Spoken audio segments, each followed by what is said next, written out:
Is chocolate healthy for you? There seems to be a lot of confusion about this topic, so let's get into the video so you can decide if the chocolate you're eating is actually good for you. Hey, what's up? It's Vince Leo from vinceleo.com, and if you're new here to the channel, I do a lot of videos around plant-based nutrition, including recipes, taste tests, shopping videos, healthy hacks, and more. So make sure you subscribe to the channel and hit that notifications bell so you don't miss a thing. So I've received some messages recently, people asking me about chocolate. Should they be eating it? Is it actually healthy for you? What type of chocolate do I eat? And I understand why there's so much confusion around this topic. So in this video, we're gonna go over the different types of chocolate, how they're processed, what they're made with, and hopefully help you make a better decision when you wanna eat some chocolate. And I've actually mentioned chocolate in my Healthy Hack series as where it's a good source of certain vitamins and minerals. And if you wanna watch any of that series, I'll go ahead and link it in the description box below so you can check it out. Now we can't talk about chocolate without talking about where it comes from, the cocoa tree. Now the cocoa tree produces cacao pods, and inside the cacao pods are seeds, also known as cacao beans. Now each pod has roughly about 40 to 50 of these cacao beans, and they're surrounded by this white pulp. So what they do is they open up the cacao pod, and they take out the pulp and the bean, and then they ferment them. And when they take it out, they're surrounded by that white flesh of pulp, and they taste nothing like the chocolate that you have when you buy it at the store. So the seeds and pulp are placed into these large bins so they can go through the fermentation process, which will also help remove any excess pulp that's been left on the seed. Now after the fermentation process is done, they need to be dried, and it could take a while for them to be dried, and some of them are even aged a little longer. And any beans that are being used to make raw chocolate, for instance, raw cacao powder, are used then, and those that aren't being used to make any sort of raw chocolate are then roasted. Now you can think of roasting cacao beans the same way you would roast coffee beans, in the same sense that you could really start smelling the chocolate flavor of the cacao beans when you roast them. And then they're broken up into these small little cacao nibs. You may have seen these at the store, and we'll talk about them in a little bit, but they're really small, and if you've ever had them, you'll know why they're called nibs, because they're these really small pieces of chocolate. People put them on smoothies or use them in recipes, and they really add a nice crunch or chocolate flavor to a recipe. And then if they're not used for nibs, they're ground up into a chocolate liquid that's used to make your typical chocolate bar. Now, I know this was a quick overview, but I think it's important to understand the process and everything it takes to bring this cacao pod into the actual chocolate that we see at the store, and why it could be a little expensive sometimes. It's definitely labor intensive, there's a lot of manual labor, and it's also important to look for fair trade. Now, that's not something that I'm gonna talk about in this video, but let me know in the comments if you want me to do a video about fair trade, because I do think it's an important topic to talk about and make yourself aware of. And if you want more information about the process and more detailed information about the fermentation process and how long and everything like that, I'll go ahead and link some videos below that you can check out. So now that we have a better understanding of how chocolate's made, let's get into the different types of chocolate and the benefits. But rather than telling you about it, I think I should show you. So let's head over to the store and buy some chocolate.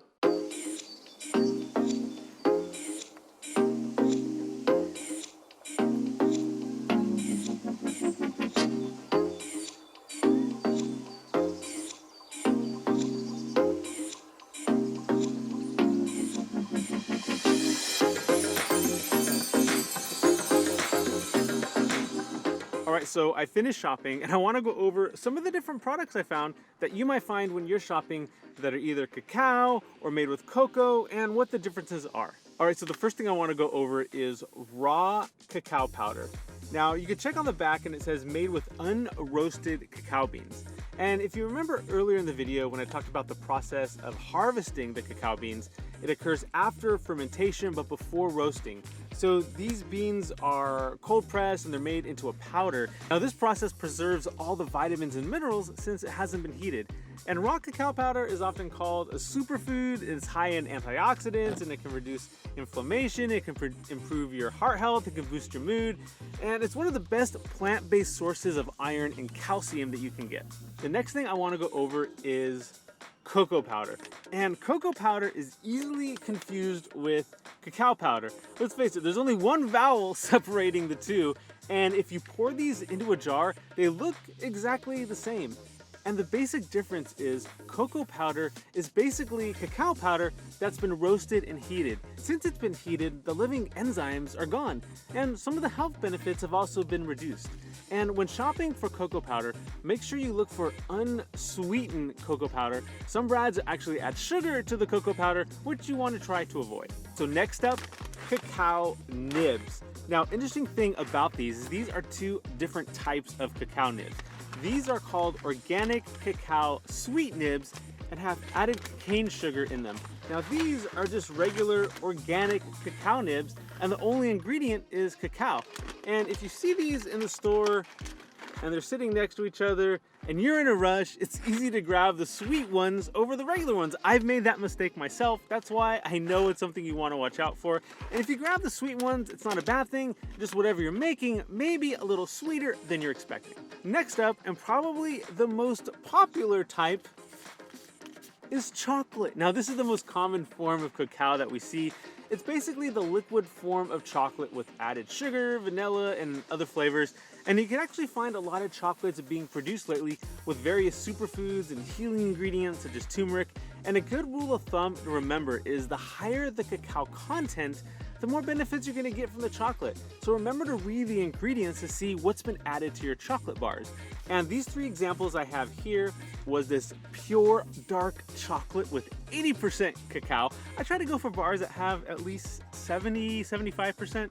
70 is pretty good. Once you start getting into 80, it could be really bitter, even with the added sugar. So just be aware of that. The next one is this Cacao Nibs and dark chocolate. This has 72% cacao. And the other one is this deep dark blackout chocolate. And this has 85% cacao. So all these are pretty high. They have a lot of bars with 50% and 60%. So try some different ones and see which one you like, but just know that you are getting a lot of the added ingredients in chocolate without some of the health benefits because it's been heated and processed and has added sugar. So when looking at the different types of cacao and cocoa and cacao nibs that we've seen, usually raw cacao powder is considered the healthiest because it hasn't been heated and it has the highest amounts of vitamins and minerals. So when you hear people talking about the health benefits of chocolate, they're talking about the raw cacao powder and not a chocolate bar. And it's what I use most of the time when eating chocolate. Now it's really bitter since it hasn't been sweetened with sugar. So normally I'll sweeten it with usually fruits, either some sort of dates or bananas, maybe some maple syrup or coconut nectar. Now this combination of flavor will resemble that traditional chocolate that you're used to having without all the added processed sugars and flavors. And I was actually showing a friend this the other day because they didn't believe me when I told them about changing this bitter cacao powder into something sweet. So I took some cacao powder, they tried that, realized it was bitter, and then I mashed it with a date and put a little hot water in there, just kind of mix it all together and made almost like this chocolate fudge. And they were amazed how rich and creamy and sweet that this tasted based on something bitter without any added sugar. And I'm not saying that having a chocolate bar is a bad thing to do. It's perfectly fine to have a chocolate bar if you want a chocolate bar. Just be aware that there is added sugar and you may not be getting all the health benefits that you think you're getting from eating chocolate. Let me know in the comments, what is your favorite type of chocolate? So to answer the question, is chocolate healthy?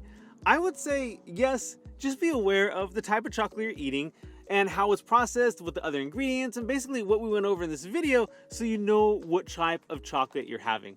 I hope you enjoyed this video, and as always, like, subscribe, comment below, and remember to keep living fit from food, and I'll talk to you soon. Bye.